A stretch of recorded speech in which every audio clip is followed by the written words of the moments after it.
Hey guys, what up? It's Darkmech here with another gold challenge mode guide, and today we are in Iron Docks. Now Iron Docks is a lot of fun and it is probably one of the easier challenge modes to get gold in. So we are running a Disc Priest, Double Hunter, Unholy Death Knight and a Brewmaster Monk. And to start off we are going to pull the first 3 packs, so we're going to pull the 2 packs in front of us, the Battle Master. Our Hunter's going to go around the corner and empty the pack on the right along with the Technician. I'm going to put a statue down, let them all sort of hover in towards it. Then if you've got a DK, what you want to do is get an army and a mass grip up on it and just go big dick. We were a little slow DPS wise on this AoE pull, so I guess you could say we went medium dick on it. If you don't have big AoE DPS or you don't have a Death Knight to pop army or a mass grip, you may only want to pull the first 2 packs with the Battle Master and not get too ambitious. This pack does do a lot of fucking damage, and obviously army is just a huge benefit being able to mitigate that. So just a couple of noteworthy mobs in this pull here is the Battle Master. You can't stun him and he bro storms. The Incinerators put a dot on people called Incendiary Slug. You can dispel it, but it doesn't do a lot of damage. The Deadeyes cast Leg Shot, which snare you. The Technician does explosive AoE and puts pools of oil on the ground. If you stand in them, you will be stunned. And the Foot Soldiers do a charge and a Demo Shout, which you can interrupt. So once all that's down and I've finished babbling, we want to go and pull Druna. Now Druna will shoot burning arrows that you need to make sure you move out of them. You can see there. The Incinerator, when you pull, will stand there and shoot pretty much. So if you've got a DK, get them to grip it in. If you don't have a DK, pull Druna, start running back towards the door, and then Incendiary will move, or the Incinerator, sorry, will move up, and you can just stack them up. So once Druna is down, I am going to mount up, and I'm going to go towards that the Gron in the corner, and I'm going to pull 4 of these Foot Soldiers. I'm not going to pull the Gron, just 4 of the Foot Soldiers. And I'm going to grab this pack up the top. So again, just popping a statue down, everything's going to come in towards it. Our Hunter's going to get the Technician banging on the box over there in the corner, and we're going to have another mass grip up, and we are going to drop these ones as quick as we can also. Now compared to that first pack we did at the door, the damage from these guys is very minimal. It's not anything like the first pack. But keep in mind, if you do need, you've got all this floor space now in which you can kite on. I am running the Serenity Breath of Fire cheese, just trying to daze lock them down as much as I can when I can. Anything to your advantage. AoE stuns obviously are a big bonus in here, but as I said, if you do need to kite, you've got the space, so make sure that you use it. So once these guys are down, we are going to mount up, and we're a little late here and unfortunate with the Siege Master's Pat. We don't pull the Siege Master. You don't want to pull the Siege Master if you can help it. And I think this is a really good way and a fun way to do this challenge mode. So we could have gone into the right and gone all the way around too, but we figured it's a challenge mode, so we'll just stand here and waste time and let him pat back. So once he's patted back far enough, we're going to go in and we're going to pull the pack to the left, and we're going to go around this corner and LOS them so they all follow us. Now the big one to focus here is the Pit Warden. The Pit Warden hits like a truck, and he will also cast a Bro Storm that you don't want to stand in. He'll also do something else, but it doesn't appear to do a lot of damage. So again, you just want to focus down the Pit Warden. You do have sort of all this space up the back wall to kite if you do need to on the Pit Warden, but you really do just want to get him down as quick as you can, because he will do quite a bit of damage to your tank. And there's the Bro Storm there, and again just rolling away. Then you just want to mop up the other 3, which is the Technicians and just the Foot Soldiers, 2 Foot Soldiers and the Technician. So once these guys are down, you can see our healer's quite right on mana. We are going to go straight onto the first boss, Fleshrender Nukkar and Dreadfang. We're going to use our first heroism or drums if you've got them here. You want to focus Dreadfang down even when Fleshrender jumps off. Dreadfang the wolf, it doesn't do a hell of a lot. It will occasionally cast a thing called Savage Maul, which will fixate on someone and do damage to them for 6 seconds. The biggest thing in this fight to watch is Fleshrender's Reckless Provocation. This is a red shield that he pops around himself, and if you attack the shield while it's up, you will get feared. You can also see that burning arrows come down from the sky periodically, and you want to make sure that you're moving into free space and not standing in them. Another thing to be wary of is when that Reckless Provocation comes up, if you hit it and get feared in burning arrows, you're probably going to be in a bit of trouble. Now, something I haven't tried but I have been told is that if you have a Shaman in your group, you can put a Tremor Totem down and DPS through the first shield. I don't know how tried and trusted that is. It's just something that we were talking about and we've been told. So if you've got a Shaman in your group and you are game, you can try that. So once Dreadfang's down, we're just going to focus down Fleshrender. He really isn't an issue. You just want to make sure that you're moving out of the burning arrows and not attacking him when he shields up. Otherwise he really doesn't do a hell of a lot, and his damage isn't really too much to worry about either. One thing that I should probably make mention of is if you're a Brewmaster and you've got a rushing Jade Wind up, the ticks from that, if the shield goes up, will actually get you feared. And our DK also mentioned that his Soul Reaper, when that ticked off, got him feared on the shield as well. So just some things to be mindful of with that. So once Fleshrender's down, you are going to want to mount up. Make sure you've got no hots on you here as the tank. And you are going to go and aggro these 2 Grons here. I grabbed the third one only because it's walking towards us. And what we're going to do is we are going to tag these 3, and our hunter is going to go, and one of our hunters, sorry, is going to run in the Iron Star, and we are going to roll it over the top of them. So as you can see, we are 28 of 44 enemies now. I'm going to heal up, and I am going to run and collect the last pack that we would have to do. Now, this is a really fun and shit way to do this. It's fun for everybody else. It's shit if you are the tank going to collect it all. Now, what you're going to do is you're going to mount up, and you are going to run all the way down to the end here. Now, all that really counts is the pack that I am about to pull now with this Gron, these guys here. So what we're going to do is going to pull them, and I'm going to run back. Now I get this pack here to the right just because they are there also, and I am going to try and get back. It gets pretty hairy. Sometimes it can take a couple of goes just if you get unlucky with pats. But what I'm going to do is we're going to bring them all back. I'm going to daze them all. I'm going to make sure that we've tagged them all, and we are going to roll an Iron Star over them to get the rest of the mob count for this first section that we need. Now we actually got a little bit unlucky here, and this doesn't usually happen. The back left corner where the quest item usually is in Iron Docks managed to pull somehow, I don't know. So again, we just hazed them, we made sure we tagged them all, and we rolled our middle Iron Star over the top of them. We didn't get any mob count for them though. It must, in this first section, you must only be able to get 33 out of 44 for your enemy count. But it is a really fun way to get rid of that pack that you would have to fight before the gauntlet. That pack before the gauntlet is quite a tough pack as well, so it's just a really easy way just to roll an Iron Star over the top of them. So once everything is dead there, we're going to mount up and we're going to run up to the gauntlet. You just need to watch the boss boat where Skylock is. You can see he is casting cannons over onto the far side at the moment, so we are going to have to unfortunately wait again to get around on the first side. So we are waiting, and once the cannon fire has cleared on this first side, we're going to go around and pull the first pack, which is 2 deckhands, a chainmaster and a technician. I'm going to pop a statue out in the open. Our hunter, or one of our hunters, I'm sorry, we have 2, I shouldn't keep singling it down to our hunter. One of our hunters is going to pull the Orgron over. I'm going to position myself so I am covered and safe from the cannon fire by the boxes, and I'm going to leave them out in the open so they get chain stun and cannon damage.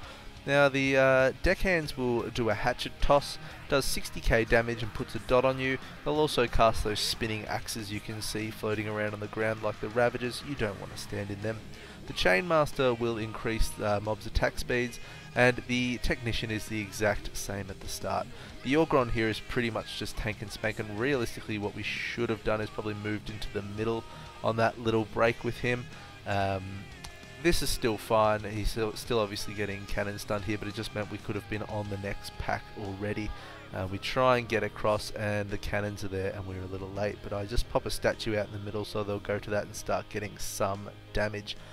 Now in this last pack before the next boss, it is 1 Technician, 1 Battlemaster and 2 Flame Slingers. If you've got a DK, fantastic again. You just want to move out and get a mass grip on you so the Flame Slingers get gripped out. If you don't have a DK or a grip or a Typhoon or some kind of punt, You are just going to have to deal with the flame slingers inside the box. You won't be able to take advantage of the cannon fire because they don't move. The Battlemaster again will do his Bro Storm. I ate it in the face there because my main priority was not moving anything from the cannon fire. So once that pack is down, you're going to go and get onto the second boss. The second boss is a little threesome consisting of Ariok, Nessa and Makog. Now you can either start off focusing Ariok or Nessa. I don't honestly think it really matters a great deal. The first time we did it we focused Ariok, and this time we thought we'd do something different and start on Nessa and try and bait the shield to Nessa and then switch hard to Ariok. Honestly, I don't really think it matters a great deal. You do however want to kill Ariok first though, as she casts an ability called Sanguine Sphere, and this ability will activate once a mob gets low and it will last for 15 seconds. If you keep attacking that mob with the shield on and you break the shield, it will heal everyone and you are fucked. So make sure that you are switching off the target that has the shield on them. So the other mob in this fight is Makog, and he will do a thing called Flaming Slash, which you just want to have him facing away from your group or make sure you are moving out of that Flaming Slash. Really isn't a big issue, and Makog is really just a passenger in this fight. He doesn't do a lot at all. Throughout this fight, traps and bombs will be thrown on the ground or at you. You just want to make sure you're avoiding this stuff and not taking any unnecessary damage. Ariok will cast a Blood Bolt. Again, it doesn't do a great deal of damage. You can Dark Sim it or Spell Reflect it or interrupt it when you can, and you want to do that. But really this boss fight isn't really anything special. The biggest thing is just making sure that you switch off when the sphere is on somebody and get to another one, and you're just cleaving off Nessa and Ariok the whole time pretty much. Makog is really not a big deal at all. You can see he lines up for the Flaming Slash there. I kind of stood in that, which was pretty terrible. It is extremely easy to get out of the way, and I probably should have been facing him in a different direction there too. You can also see the bombs being thrown out there, and again it's just don't stand in them.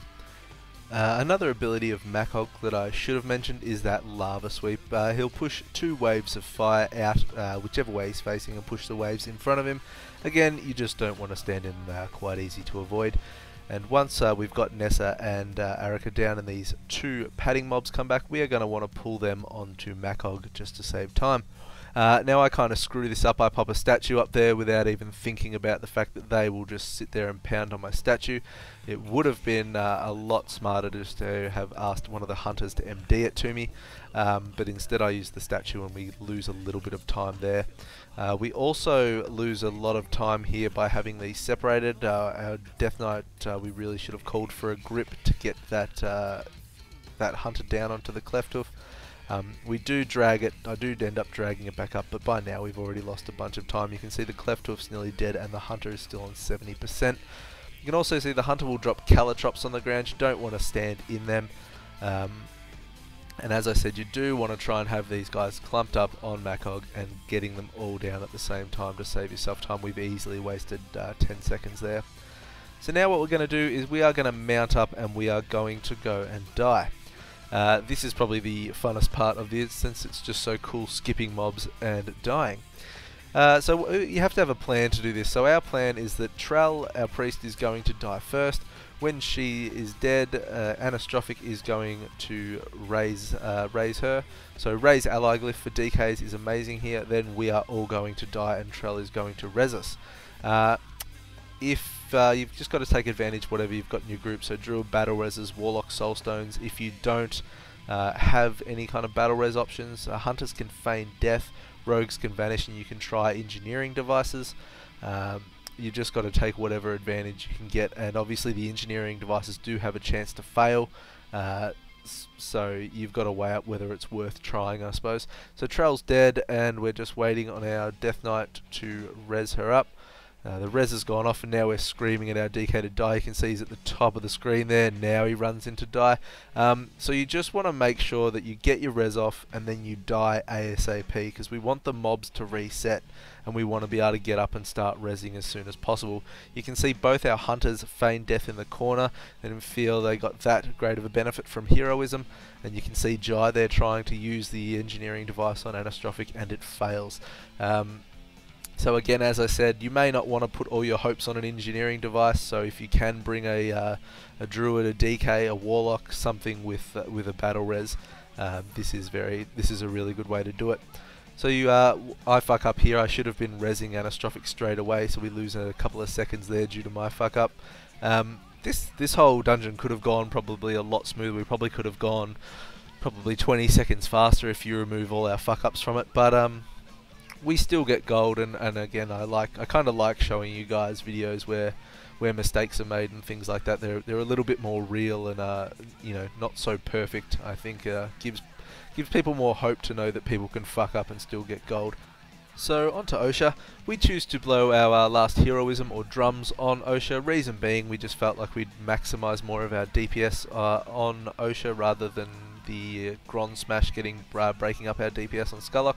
You can see here that Osha will open 2 cages through this encounter. The first one will be wolves, and we've just got a binding shot and a leg sweep up there. If you don't have any AoE stuns, get everybody to clump in. The wolves will fixate. If everybody's sort of grouped up close, the wolves obviously won't be spread out and you'll be able to cleave them down quickly. Osha will also do this thing, time to feed. If you are the DPS that gets picked up for time to feed, note that you still can damage the boss while you are in that. And the second ad that Osha will spawn is a Rylak. Now with the Rylak, if you have a rogue, you can blind it. If you have a Brewmaster Monk, I had to think what I was for a second, you can use paralysis on it.